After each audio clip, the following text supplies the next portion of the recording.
شروع کرتی ہوں اللہ کے نام سے جو بڑا مہربان نہایت رحم کرنے والا ہے۔ حضرت صفیہ نے کہا کہ میں اپنے بھائی کی لاش دیکھ کر انتہائی صبر اور ہمت سے کام لوں گی۔ ایک اور آواز گونجی، میرے چچا حمزہ نے قرابت کا حق ادا کیا اور نیک اعمال کرنے میں سبقت لے گئے۔ یہ وہ جملہ ہے جسے نبی کریم آقائے دو جہاں حضرت محمد صلی اللہ علیہ وآلہ وسلم اکثر دہرایا کرتے تھے۔ حضرت حمزہ کی شخصیت کی گہری تاثیر اور مقبولیت اس قدر زیادہ تھی کہ صحابی اپنے بچوں کے نام ان کے نام سے موسوم کرتے تھے۔ ناظرین گرامی، سوال تو یہ ہے کہ اتنے بلند مرتبہ اور نامور اسلامی شخصیت کی آخر 2 دفعہ قبر کیوں کھولی گئی؟ یہ تو سب جانتے ہیں کہ پیارے آقا محمد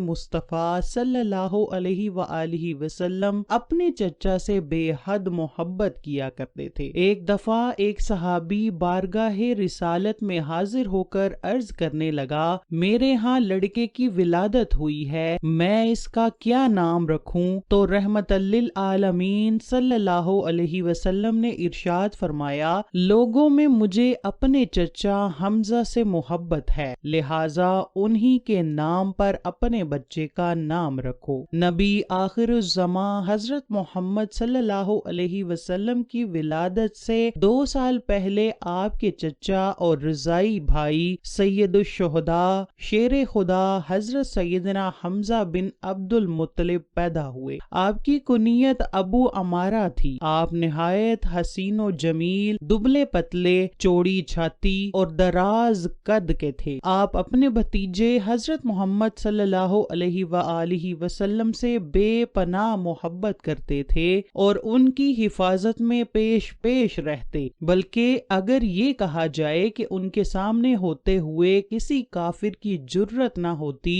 کہ نبی کریم کے خلاف کوئی نازیبا لفظ بھی بول دے۔ اسی طرح اعلان نبوت کو 6 سال گزر چکے تھے کہ ایک دن کوہ صفا کے قریب ایک باندی نے آپ کو شکار سے واپسی پر روکا اور کہنے لگی، اے ابو عمارہ، کاش آپ پہلے آ جاتے۔ تھوڑی دیر پہلے ہی ابو جہل نے آپ کے بھتیجے محمد کو گالیاں نکالی ہیں اور ہاتھا پائی بھی کی ہے، لیکن محمد صلی اللہ علیہ وسلم نے کوئی جواب نہیں دیا اور چلے گئے۔ یہ سنتے ہی آپ جوش میں آ گئے، تیزی کے ساتھ خانہ کعبہ کی طرف بڑھے، بغیر کسی اور کی طرف متوجہ ہوئے سیدھا ابو جہل کے پاس گئے اور جاتے ہی اس کے سر پر زور سے اپنی کمان دے ماری۔ ابو جہل کے سر سے خون کا فوارہ نکل پڑا اور ساتھ ہی فرمانے لگے، آج سے میرا دین وہی ہے جو میرے بھتیجے محمد کا ہے، اگر کسی میں طاقت ہے تو مجھے روک کے دکھائے۔ آپ مدینہ تشریف لائے تو اسلامی لشکر کے پہلے علمبردار بنے۔ 2 ہجری میں ہونے والی پہلی جنگ میں آپ نے بے شمار کافروں کو جہنم واصل کیا۔ مکہ کی مشہور جنگ میں پہلوان عتبہ کو حضرت حمزہ نے ہی ایک ہی وار میں ختم کیا، جس کے بعد پورے عرب میں حضرت حمزہ کی دھاک بیٹھ گئی۔ 15 شوال المکرم 3 ہجری غزوہ